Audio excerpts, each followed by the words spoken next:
Monsieur le maire, bonjour. Bonjour. La première question que j'ai envie de vous poser, 4 mois après votre prise de fonction, comment allez-vous? Très bien. Écoutez, déjà, on est très heureux d'avoir remporté largement la victoire. C'était le 23 mars déjà, effectivement, ça fait déjà plus de 4 mois. Et on est au travail. On n'a pas attendu dès le lendemain de notre élection pour se mettre au boulot avec mon équipe et on est très heureux d'être là. Au travail, déjà, comment s'est passé les premières rencontres avec les collaborateurs qui avaient l'habitude de travailler avec le maire sortant? Est-ce que ça s'est bien passé? Écoutez, on a souhaité tous les rencontrer rapidement, donc on les avait conviés à une petite soirée à l'espace Soutine, déjà pour faire connaissance. Que nous, on fasse connaissance de l'ensemble des personnels et puis que tous les agents fassent connaissance des nouveaux élus pour dire aussi quelles étaient nos grandes intentions. Et puis on compte faire ce type de rencontre régulièrement. On en fera sans doute une à la rentrée parce qu'on aura pas mal de nouvelles choses à annoncer également. Globalement, ça s'est bien passé, écoutez. Je crois que chacun est à sa place, le politique est le décideur, les agents sont là pour appliquer la politique et au bout de 4 mois, ça se passe bien. Avant l'élection, vous étiez dans l'opposition, aujourd'hui vous êtes maire. Est-ce qu'il va y avoir des changements sur ce qui avait déjà été engagé avec le maire sortant Nicolas André? La première chose qu'on a faite quand on est arrivé, c'est de mettre en suspens tous les investissements en cours. Voilà. Pour tous les réétudier, un par un, voir si ça valait la peine de les reprendre ou de les annuler. Donc oui, un des premiers changements, on a arrêté tout de suite le projet du moulin, contre lequel on s'était battu pendant la campagne, parce qu'on a d'autres idées sur ce projet. Et puis le changement, c'est surtout la nouvelle dynamique qu'on a insufflée, puisqu'il y a pas mal de sujets déjà sur lesquels on a agi. Je pense notamment au marché. On a promis un marché hebdomadaire alimentaire. On a déjà installé un primeur le vendredi. On souhaite étoffer cette démarche. C'est aussi sur d'autres sujets, comme les caméras de vidéoprotection. On n'a pas attendu pour lancer le projet. Dès le mois de mai, on a pris une décision avec un soutien plein entier de Chartres Métropole.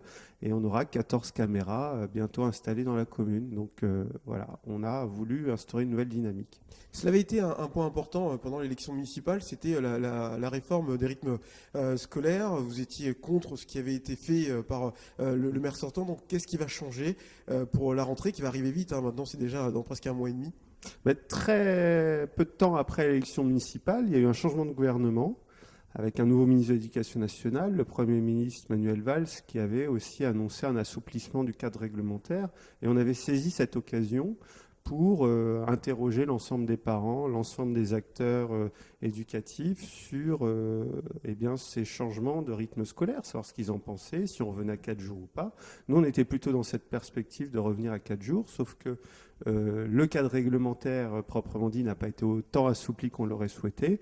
Donc restant à 4 jours et demi, parce que c'est le décret qui nous l'impose, on essaie de voir quel type de petits aménagements on pouvait faire pour améliorer la journée des enfants qui étaient très fatigués l'après-midi. Donc on a pris une petite décision qui permet, et on espère en tout cas que ça permettra d'améliorer un peu les choses. Vous allez connaître au mois de septembre, si je puis dire, votre première rentrée, hein, votre premier mois de septembre. Quels vont être vos premiers grands projets pour le septembre, décembre, enfin, le début d'année 2015, même si c'est encore un peu tôt pour en parler, mais qu'est-ce que la ville de Lèves, qu'est-ce qu'elle va devenir avec Rémi Martial, pardon?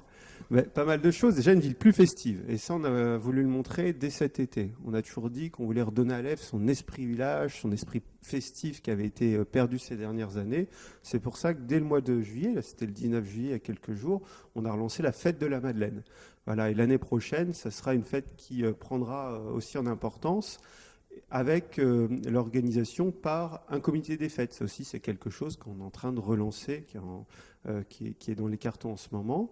L'esprit festif, on le retrouvera à la rentrée, puisqu'on va lancer pour la première fois une soirée des associations le 5 septembre, le vendredi 5 septembre à 19h à l'espace Soutine, où on récompensera une dizaine de Lévois, bénévoles et sportifs méritants. Et ça, c'est un événement qu'on souhaite pérenniser. L'esprit festif, c'est aussi le 13 septembre. On vous donne rendez-vous le samedi 13 septembre en fin de journée dans le centre-ville, puisqu'on célébrera les 70 ans de la Libération. Et à cette occasion, on fera une grande fête dans le centre-ville. Voilà, donc c'est cet état d'esprit. Et puis, début 2015, c'est la préparation du budget, notre premier budget, puisque là, on est en train de travailler sur le budget qui a été voté par la précédente équipe, qu'on essaie de modifier comme on le peut, avec les contraintes qui s'imposent à nous.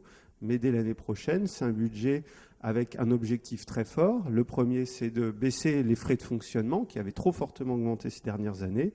Et l'autre, c'est d'augmenter le niveau d'investissement. Je l'ai appris juste au début de cette interview, vous avez embauché des nouveaux collaborateurs, vous avez un responsable communication. Oui. Est-ce qu'il y a d'autres arrivées à la mairie, j'allais dire salariale, en termes d'embauche En fait, on est en train de réorganiser les services. Et on a commencé par les postes stratégiques, puisqu'on va avoir un nouveau directeur général des services, qui était précédemment directeur général adjoint, en remplacement de la DGS qui a décidé de partir. Ce poste de directeur général adjoint, on ne le remplace pas. Et par contre, on a souhaité, par un jeu de chaises musicales, créer un poste de collaborateur de cabinet, ce qui était une vraie nécessité, à la fois pour la communication de la ville, mais à la fois aussi pour accompagner le travail des élus, et puis aussi pour accompagner le maire dans ses relations avec tous les autres acteurs institutionnels. Ça, c'est un engagement fort qu'on avait pris également pendant la campagne, de beaucoup mieux travailler avec Chartres Métropole, le Conseil général, le Conseil régional également, et puis aussi tous les acteurs privés. Et ça, on a besoin de quelqu'un qui puisse nous accompagner dans cette démarche. Donc financièrement, c'est une opération totalement neutre. Ça nous coûte même un peu moins cher à la commune que dans le dispositif précédent. Et puis là, on est en train d'engager une réflexion plus globale pour voir comment apporter un service égal aux habitants moins cher. Ça, c'est vraiment un objectif fort. 4 mois après votre prise de fonction, est-ce que vous allez vous permettre de prendre des vacances? Et oui, demain, vous voyez, on va souffler un petit peu, on en a besoin. Parce qu'on a eu une année plus que chargée. Vous savez, on a même fait campagne pendant près de 2 ans. On n'a pas arrêté. C'est aussi peut-être la rançon du succès. On a pris nos fonctions et donc on s'est mis au travail tout de suite. Donc on va couper un petit peu. Ça va faire du bien. Et un maire fraîchement élu, il part près de sa commune ou il va très loin à l'étranger? Ah ça, c'est d'ordre privé. Je vous remercie d'avoir accepté cette invitation, monsieur le maire.